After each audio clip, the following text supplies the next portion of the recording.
So now we start with the star of the conference, and we of course asked to Professor Bonell to do the keynote speech. It would be impossible without Professor Bonell to have any discussion ever on these principles.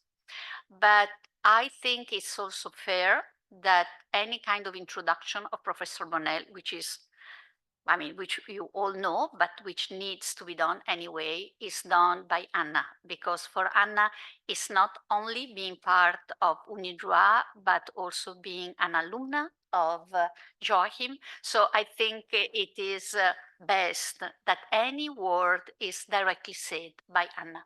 Please. Thank you very much, Maria Chiara. And now the most difficult part, how to summarize what one should say about, not only about Professor Bonell and generally speaking his career, but especially his role regarding the UNIDROIT principles. So first of all, there is a very short bio in the brochure, but it does not give justice to all the work that he has done. I will say things that every one of you will know: Emeritus Professor of Comparative Law at the Law Faculty at the University of Rome La Sapienza, wonderful lectures, and consultant at UNIDROIT for many, many, many years. He has, and this is the most important role for us here, he has served as chairman of the working group for the preparation of all 4 editions of the UNIDROIT Principles of International Commercial Contracts, and has authors, of course, an incredible number of key publications in this regard. Before that, he was part of the work towards and the diplomatic conference for the adoption of the CSG. So his work was grounded also on the work of Ancestral, and that work was grounded on the work of UNIDROIT. Editor-in-chief, honorary now, but for many years editor-in-chief of the Unilex database. You all know where you can find the cases on the UNIDROIT principles and also the bibliography. And last but not least, personally, Dr. Fata and Maestro in Italian terms. So thank you very much, Joachim, for being here with us. And I would like to give again the floor to our president in order to start the dances in a way. Thank you very much. Thank you. May I only add one thing? Joachim was also involved in the HCCH works on the principles on applicable law in contracts, and that it was fundamental for the role as applicable law of the UNIDROIT principle. Without Joachim, we would never reach that language in the, no, but it's true because I was present. I mean, I was there, so I was able to follow and see what he did. But now, Joachim, really, it's time. It is your turn now. It is time for the keynote speech. Thank you.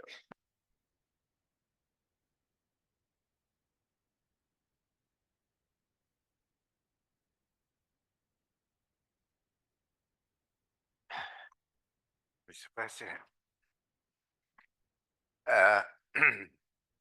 dear Mr. Secretary General, and last but not least, dear Madam Deputy Secretary General, thank you all so much for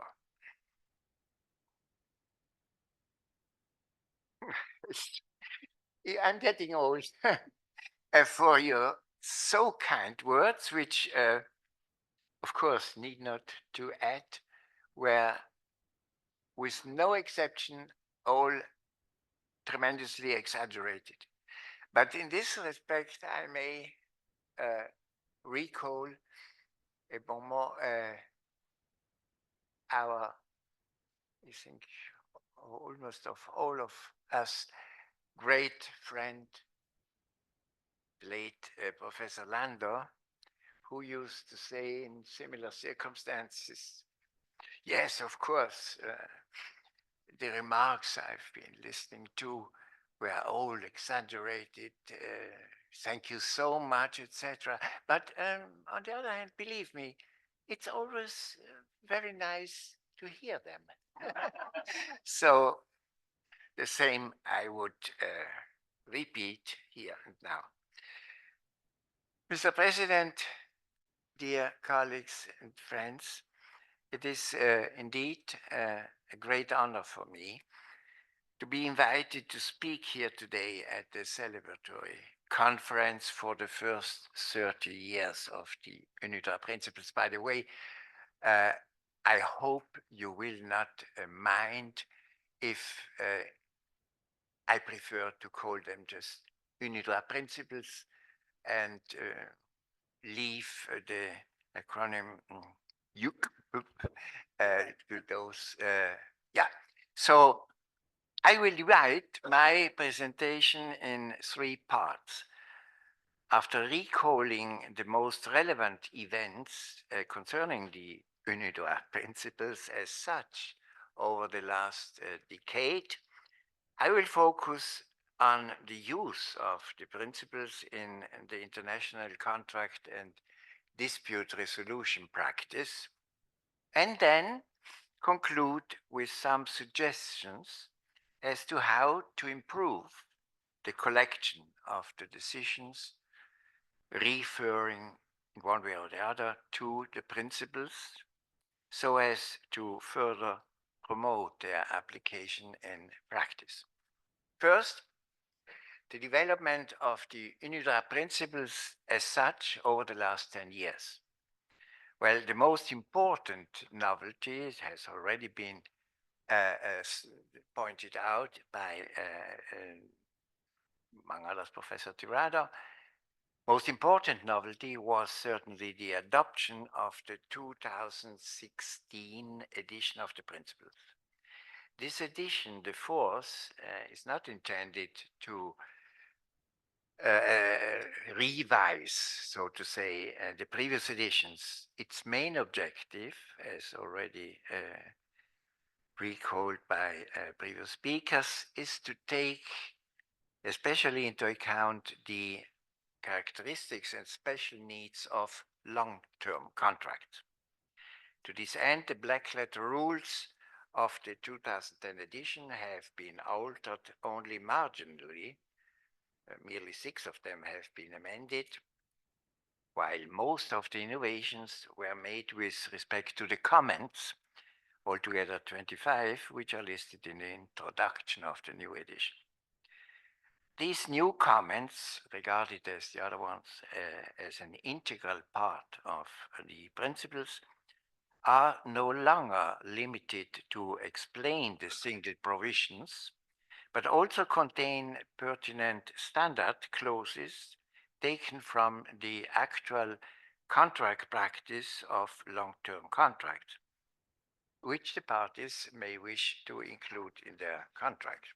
A typical example is comment 3 to Article 4 on relevant circumstances in the interpretation of contracts, which states that, quote, conduct subsequent to the conclusion of the contract can assist in determining what the parties intended their obligations to be. This may be the case particularly in the context, here we are, of long-term contracts, which are evolutionary in nature, that is to say, may require adaptations in the course of performance. And to avoid any uncertainty as to the effects of subsequent conduct on the content of the contract, parties may wish to adopt particular mechanisms for possible adjustments of the contract in the course of performance. They may, for instance, provide for the issuance of variation orders by one party for acceptance by the other, or establish special bodies composed of representatives of both parties, so-called management contract management committees or the like, with the task of monitoring both parties' performance and possible, why not, also suggesting adjustments to the contract so as to bring it in line with developments. In formally endorsing the new edition of the principles in 2021, the UN Commission on International Trade Law, UNCITRAL, congratulated UNIDROIT, quote, on having made a further contribution to the facilitation of international trade by preparing general rules for international commercial contracts, and unanimously commended the use of the UNIDROIT principles as appropriate for their intended purposes. Another event, which, though concerning only indirectly the principles, is worth being mentioned here, doubtless, it was the adoption in 2015 by the Hague Conference on Private International Law of the Hague Principles on Choice of Law in International Commercial Contracts. These principles provide in Article 3, first part, that parties to an international contract may choose as the law governing their contract not only a particular domestic law, but also, quote, rules of law that are generally accepted on an international, supranational, or regional level as a neutral and balanced set of rules. And the official commentary expressly mentions the UNIDROIT principles as an example of such rules of law capable of being chosen by the parties. So far, only two countries have, namely Paraguay and Uruguay, have well, they are the first and so far only countries, yes, with a legislative recognition of the parties' right to select non-state rules of law as the proper law of their contract, also in court proceedings. In other countries, there have been in recent times some significant court decisions admitting that soft law instruments such as the UNIDROIT principles may be applied as lex contractus. To begin with, in 2005, the Swiss Supreme Court, while overruling, mind you, a decision of the Handelsgericht St. Gallen, which has validated, don't be surprised, a choice of law clause in favor of the FIFA rules, well, the Supreme Court, while overruling this decision, held that a different solution might be adopted with respect to the UNIDROIT principles, which, in its words, quote, represent a set of general principles and rules prepared by independent academics and comparable to domestic law systems as to their intrinsic equilibrium, comprehensiveness, and general recognition. Yet there are court decisions which apply to the UNIDROIT principles as rules of law governing the substance of the dispute, even in the absence of an express choice of the parties.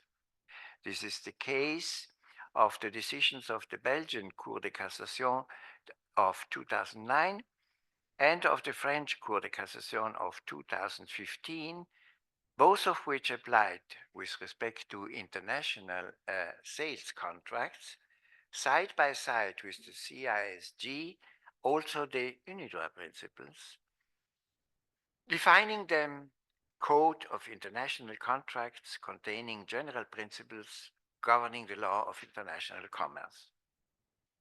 Even more explicit as to the possible roles of the UNIDROIT principles as rules of law applicable to the substance of the dispute are two Brazilian decisions rendered in 2017 by the Court of Appeal of Rio Grande do Sul.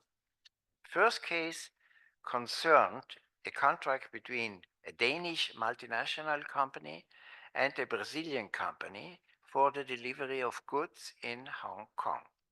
The contract concluded in Denmark was silent as to the applicable law.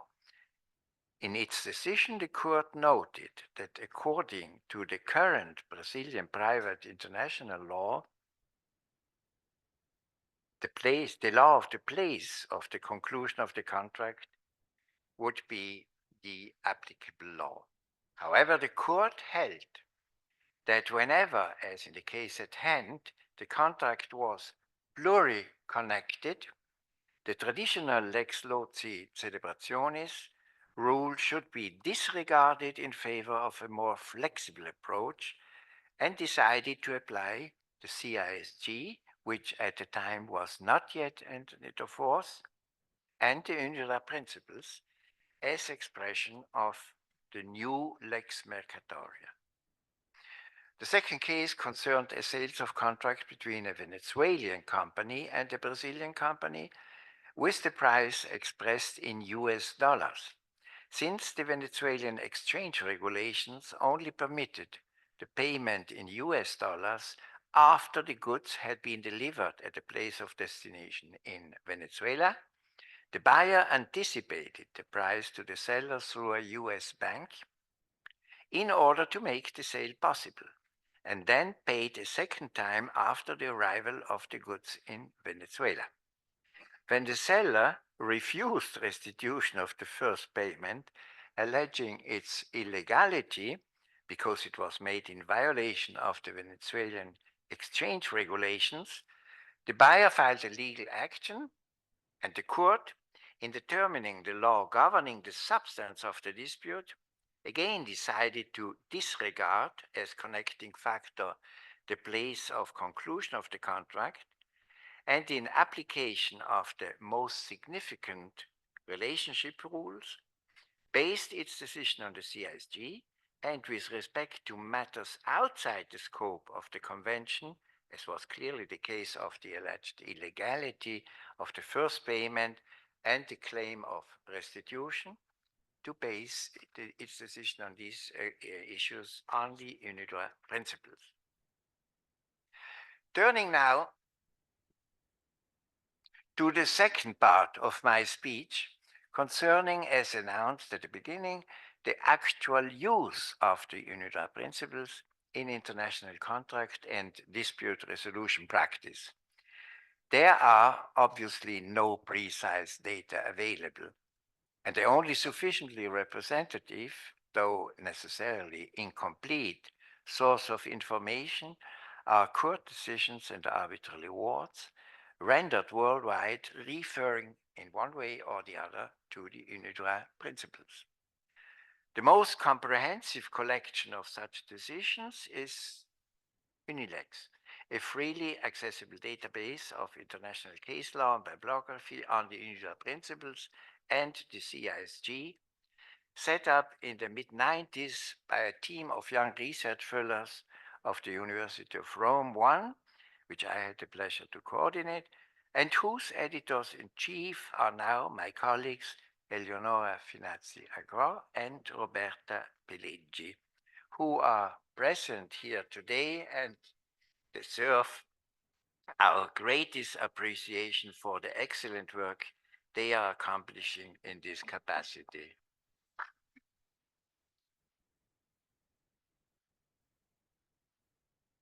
Well, up to now, Unilex contains 580 decisions relating to the principles, as compared to the 387 decisions we had in 2014.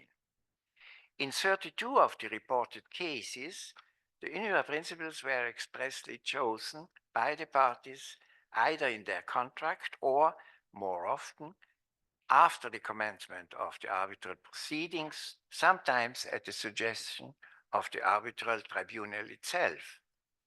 Nor should this come as a surprise.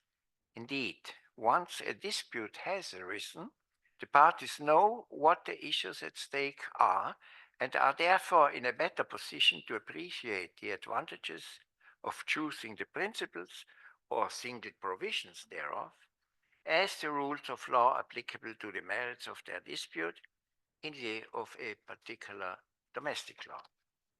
In other 63 other cases, the principles were applied by the arbitral tribunals ex officio, and this either because the parties, unable to agree on the application of a particular domestic law, had stipulated that their contract be governed by or the dispute be settled in accordance with no further specified principles and rules such as the lex mercatoria, general principles of international contract law, general principles of equity, and the like. And the arbitral tribunal held that the UNIDROIT principles constitute a particularly authoritative expression of such principles and rules. Or because the contract was silent as to the applicable law, and the arbitral tribunal applied the principles without giving any reason whatsoever, mind you, or relying on para 4 of its preamble, or, for instance, on Article 21 of the 2021 ICC Rules of Arbitration.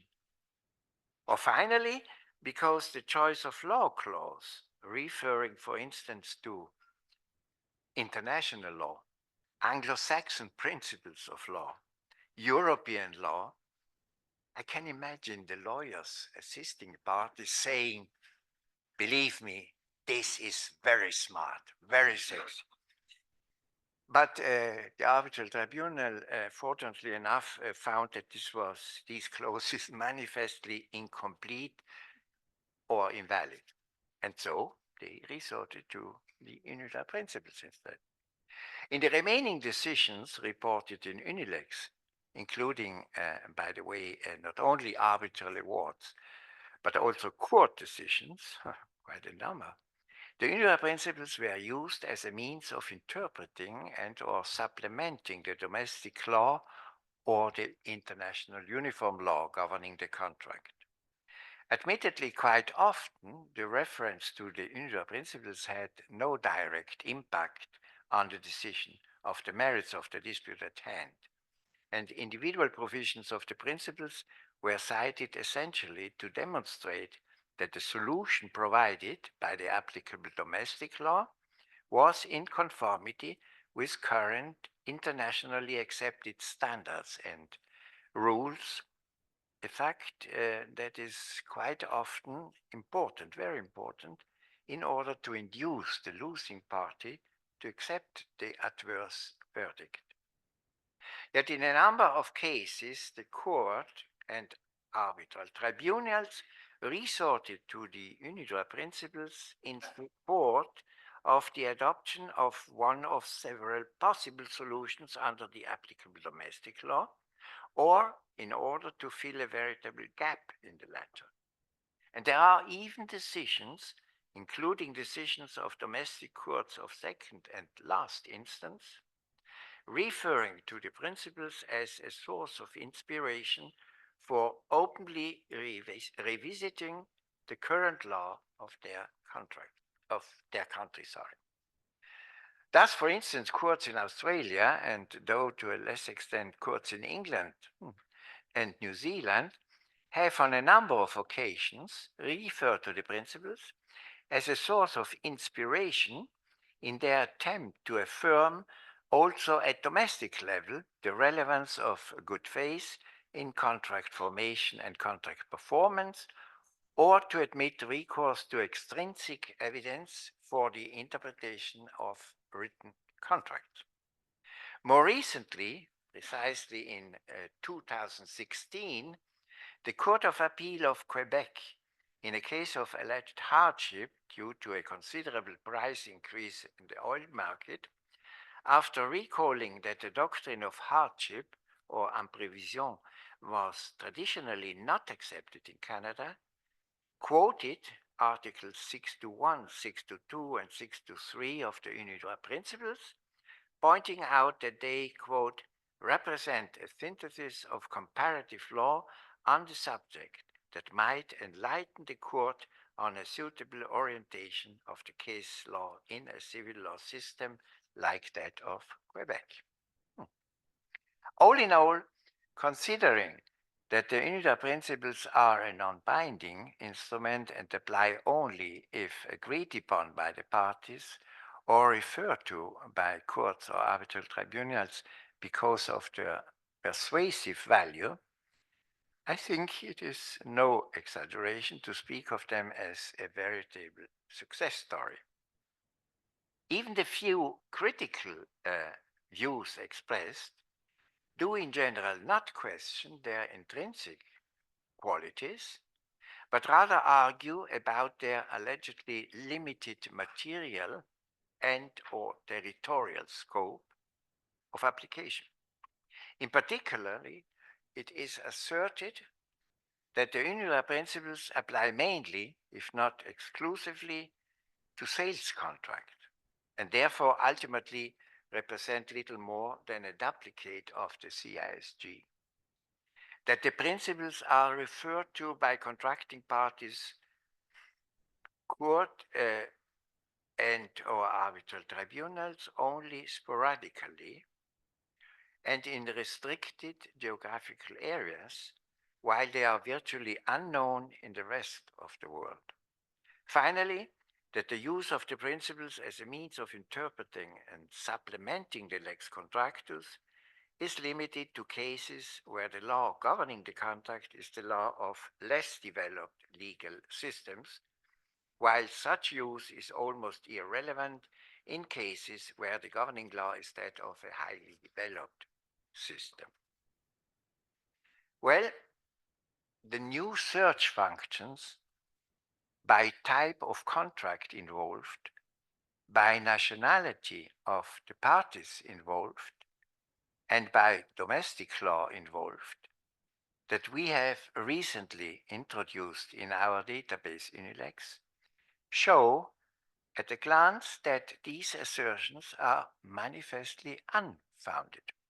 In fact, the decisions collected in Unilex, which refer in one way or another to the principles, concern no less than 48 different types of contract, ranging from agency contract to transport contracts, including, among others, bank guarantees, concession agreements, consulting contracts, construction contracts, distribution agreements, gas supply contract, insurance contract, joint venture agreements, lease contract, licensing agreement, loan agreements, satellite contract, settlement agreements, share purchase agreements, and telecommunication service contracts.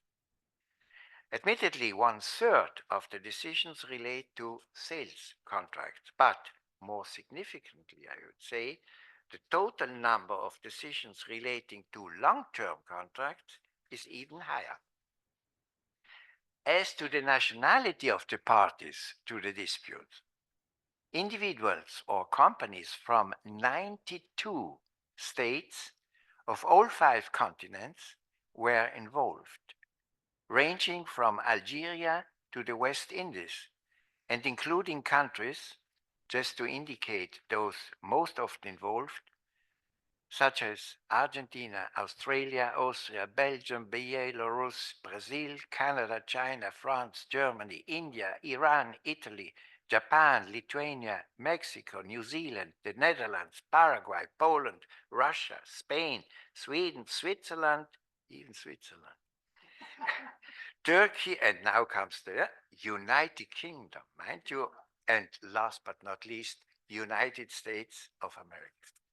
All, sometimes at least, no, quite often some of them, involved in a litigation, their nationals, I mean, where the UNIDROIT principles were applied.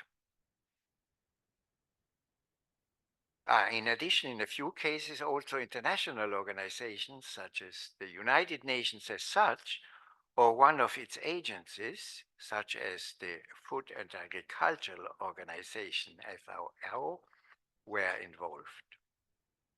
Furthermore, the use of the UNIDROIT principles as a global background law or a sort of modern jus commune is far from being limited to cases where the domestic law governing the contract was that of a less developed legal system. In practice, equally, if not even more, numerous are the cases where the domestic law in question was that of highly developed legal systems, such as laws of Australia, Brazil, England, France, Germany, Italy, Netherlands, New Zealand, Paraguay, Spain, Sweden, Switzerland, and the state of New York. Not only, but even more important, as already mentioned above, the UNIDROIT principles were not referred to merely in support of the solutions already reached under the applicable domestic law, but also a source of inspiration for revisiting the current law of their contract. All in all, undoubtedly a quite revealing picture, I dare say, of the material and territorial scope of application of the UNIDROIT principles in practice. Yet informative as the data contained in Unilex may be, they still represent only a segment of the actual relevance of the principles in international contract and dispute resolution practice, and this for manifold reasons. Let me just mention the main difficulties we are facing in the collection of the relevant decisions and formulate some suggestions to improve this situation. To begin with, contrary to, for example, Cloud, the ancestral database on the CISG, and the other uniform law instruments adopted by the Commission, which can count on a network of national correspondents designated by states that are parties to the instrument adopted by ancestral, Unilex is basically a private initiative which over the years has to rely mainly, if not exclusively, on the voluntary work of young research fellows of University of Rome I or of interns visiting UNIDROIT for a short period of time, thereby inevitably restricting the collection of relevant court decisions and arbitral awards rendered worldwide. Moreover, even where it was possible to have access to the case law of important countries such as the Russian Federation, People's Republic of China, Japan, or Brazil, quite often language barriers prevented a correct understanding and proper editing of the original text of decisions. Such difficulties could be avoided if UNIDROIT, like ancestral, decided to ask its member states to appoint, directly or through the members of the Governing Council, national correspondents with the task to transmit the relevant case law of their respective countries to the editors-in-chief of the Unilex database, together with a succinct abstract thereof in English. In this respect, there are already the notable examples set from the beginning by Professor José Antonio Moreno Rodriguez and Professor Alexander Komarov, both at the time members of the Governing Council, who over the years have submitted, either personally or through their young research fellows, relevant decisions on the principles rendered in their countries. Finally, last page. Since most of the decisions, not yet exactly, almost, since most of the decisions referring in one way or another to the UNIDROIT principles are arbitral awards, which more often than not remain confidential, one cannot but regret the reluctance of most of the international arbitration centers to publish at least anonymized excerpts or provide other basic information of the most significant awards administered by them. Suffice it to mention, absent injuria, that of the hundreds awards rendered each year under the supervision of the ICC Court of Arbitration, excerpts of no more than 18 awards were published in 2014, 0 in 2017, and 10 in 2018. It can only be hoped that in a near future, it will be possible to find ways of a closer cooperation between UNIDROIT and Unilex and the various arbitration centers with a view to sharing to the largest possible extent with the international legal community the relevance of the UNIDROIT principles in arbitration practice. A significant step in this direction would be if the arbitration centers, above all the ICC Court of Arbitration, which is by far the world's leading arbitration institution, were prepared to respond to questionnaires of the sort as recently proposed by the Secretary General of the German Arbitration Institute, Francesca Mazza, specifically for UNIDROIT, by the way, in which, as she points out, can safely be answered, these questionnaires, without violating potentially confidentiality obligations, since the information that is gathered through the questionnaire is abstract and reveals nothing about the parties themselves, their dispute and/or claims. Now this is the last page. Another possible model of such cooperation might be the initiative recently taken by the relevant committees of the International Bar Association to set up a task force, for the time being composed of 42 specialized practitioners from 25 countries, and ask to report about their own professional experience with the UNIDROIT principles.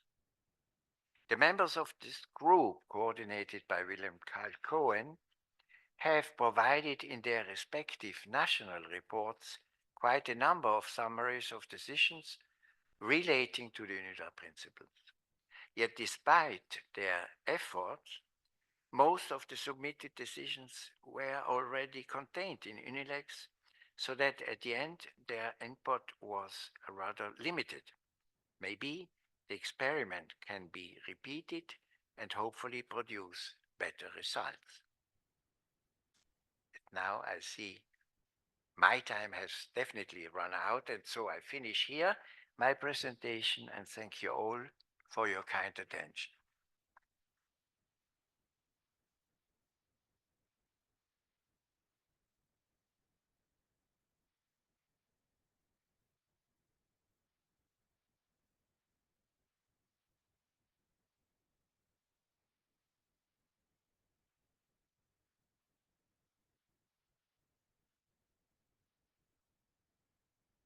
Herbert von Karajan used to make fish, and then thank you so much. Thank you, Joachim. I think, there will be a lot of questions, I'm sure, and comments already starting from this keynote speech. It was not foreseen, so I think it's probably the case since Joachim will stay with us, of course. My code permitting. Yeah, but so I think probably when we start discussing, we can also ask questions, or in any event, he will contribute to the, because we have already so much to say that I'm sure that many of you will get back to some of this case law or points that he raised. So thanking really Professor Bonell for this keynote that is really great start for our discussions. Now I think we can leave the floor and give the floor to the first panel, and in particular to the moderator of the first panel. So Don Wallace, Don, you have the floor and you are the next von Karajan. So it's up to you now.